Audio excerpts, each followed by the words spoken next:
Guys, it's Jake, coming back with another disc review for you. This time I wanted to talk about probably my second favorite disc, which is the Tesla. The Tesla is a fantastic fairway driver. You could probably go with distance driver. I'm not sure where the number is, where fairway becomes distance at this point. But it is a speed 9, glide 5, turn -1, fade 2 disc.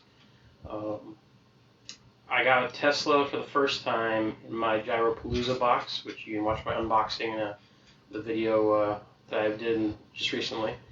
And I had been wanting to try one, and thankfully, since I got 4 of them in that pack, I did end up loving them. And they carried me a lot through the tournament that I did recently. And they really just reminded me a lot of the old T-Birds that I used to throw. A little bit faster, but very similar flight. So I kind of wanted to walk you through I've got 7 Teslas now, and just wanted to walk through sort of my thoughts on it and give you an idea of what it works for me to do with it. Being that I max out around 380 feet to 400 feet. So probably a medium speed arm, I guess you would say. And yeah, so I'm gonna put some footage of me throwing some of these over the top while I'm talking about it. Keeping in mind that all of these videos I think ended up having a tailwind for the most part. Not like a massive tailwind, but enough that the disc flies. It already flies pretty overstable, but they maybe look even a little more overstable in the video. But yeah, it just gives you an idea of what you can expect, I guess. So let's start with first disc. Well, first type of disc. These are the Fission Teslas that I got in my gyro box. Now, they're both Fission, but they're also very, very different. This one is a 175 Fission, so super heavy, but it's got the micro bubble material in the center, so all that extra weight is moved out to the outside. So this should be about the most, the best display of the whole gyroscopic effect that they talk about with these overmolds that you could possibly get, probably.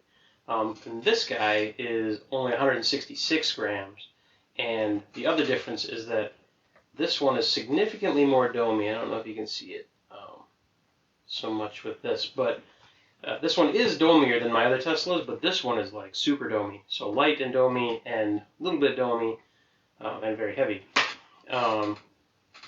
So I guess we could start with this guy. This guy I haven't thrown a ton. It's actually really, really overstable, the flight, which kind of makes sense. It's a 175.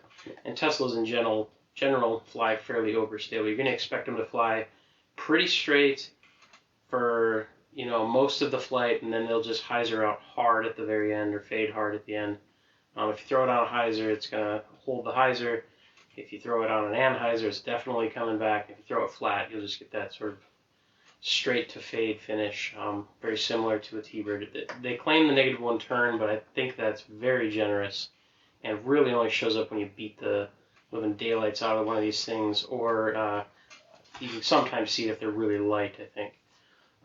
So the pink one, it's good. It's not my favorite. Hopefully as it beats in, it'll be more useful to me. It does have a decent amount of glide, though, with the dome that it has.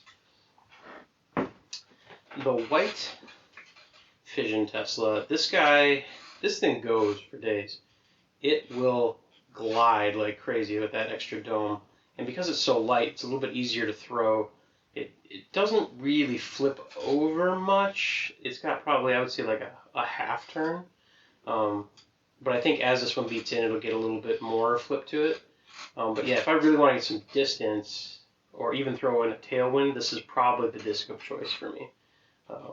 It's the closest to the numbers, I think, that I've found. Alright, so after the Fission Teslas, there's this Cosmic Neutron Tesla that I got as well in the Gyropalooza box. Just Fun fact, the fourth one I got was just regular Neutron, but I dunked it in a lake, so I can't show you that one. But this guy, it's 172, and this thing is a major meat hook. It's very, very flat, which is what I expect from most of the Teslas. But this thing just dives. It's great if you have a ripping headwind. It'll make, if I'm worried about my other Teslas not flying quite like a Tesla because the headwind's too hard, then this guy comes out. But otherwise, this thing is just so overstable. If I really need to, make a big spike hyzer or something, this guy might come out, but that's about it. And I don't know if all of the Cosmic Neutron's like that, but this particular one for sure is a beefcake. And you can tell when you look at the profile. When you line them up side by side, the parting line is so much lower on this one that you just expect it to be super overstable. Alright. So the next style of plastic that I have is the plasma. I have 3 different plasmas. I got it 3 different times, but they're all beat in roughly about the same amount, except maybe the green one. The green one's the freshest one. And they range in weight. So the green one is a 161, the copper one is a 172, and this pink one is a 170. I think they all fly pretty much identically at this point. I don't know if I'll see a difference as they start to beat in more, but this is sort of the bread and butter Tesla, the one that I love the most, which is why I have 3 of them now, at least during the summertime. This plasma plastic is so nice and grippy when it's warm out.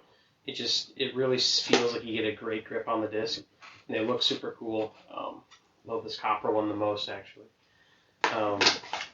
But yeah, these guys are gonna fly dead straight, no turn for me right now, and then they fade hard at the end. So they're a great complement to my relays, which will fly straight and then have a late right turn to them.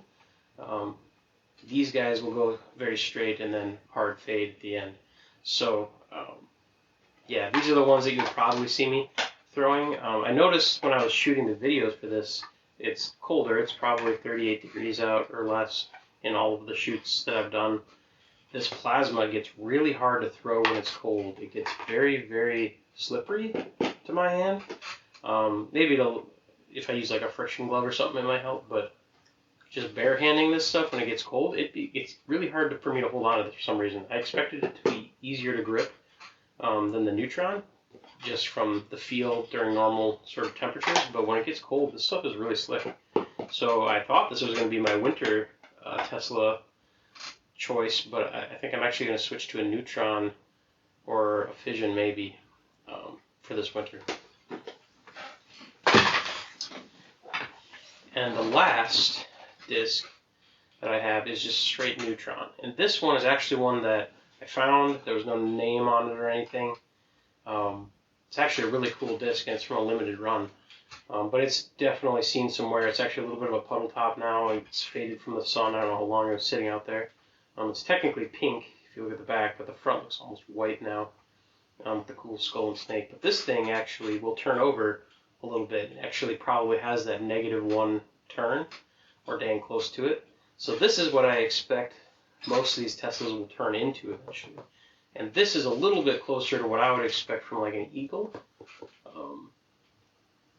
Maybe not quite as much turn as the Eagle, but it's just a super nice flyer. So this would be perfect if they all beat in like this. I'd love to have the fresh ones go, no flip, and then when they're really beat in, just a little bit of flip. So yeah, they're really, really nice in the Neutron. It's very, very good grip in the wintertime too so far. So I was pleasantly surprised by that. So I guess some other thoughts about the Tesla. I use it as my primary fairway driver for any time that I have a headwind, or I need to make sure that I don't turn it over, or I need to sort of fade hard at the end. Sometimes I'll use an overstable photon for that, but usually I'll lean on the Tesla. It's just a lot more controllable, and I can trust it a bit more. Yeah, it's not a very sexy disc to watch fly. It's not going to do a big sweeping S for me. It's not going to get massive distance. It's not dead straight the whole time, but it's that very consistent, go straight, get me 350 feet roughly, and then hard fade at the end every single time, and it feels super comfortable in the hand. And like I said, I used to throw a lot of T-birds, and that's exactly what that did for me. So it's just very much a shot that I'm used to having in my game. So when I moved to throwing a lot more MVP, this was just like the best to find this, because it's the exact same feel to me. It's just maybe a little faster and goes a little further. So yeah, I highly recommend, if you're looking for something a little overstable in that control fairway driver range, or if you're looking for something fairly beefy and you don't throw quite so far yet, the Tesla's a great choice. There's so many different flavors and variations. It's a very popular disc, so you can find all kinds of cool special edition ones and things like that too. So yeah, I highly recommend you go out and try a Tesla. I'm sure there will be at least a few in my bag for the foreseeable future. And yeah, if you have any experience with a Tesla, any stories that you want to tell about them, I don't have any in proton plastic, so I couldn't give a demonstration of that. But if you have any other tidbits you'd like to bring up about it, feel free to drop a comment below. Otherwise, I'll be doing some more reviews in the near future, hopefully, and I'll catch you in the next one.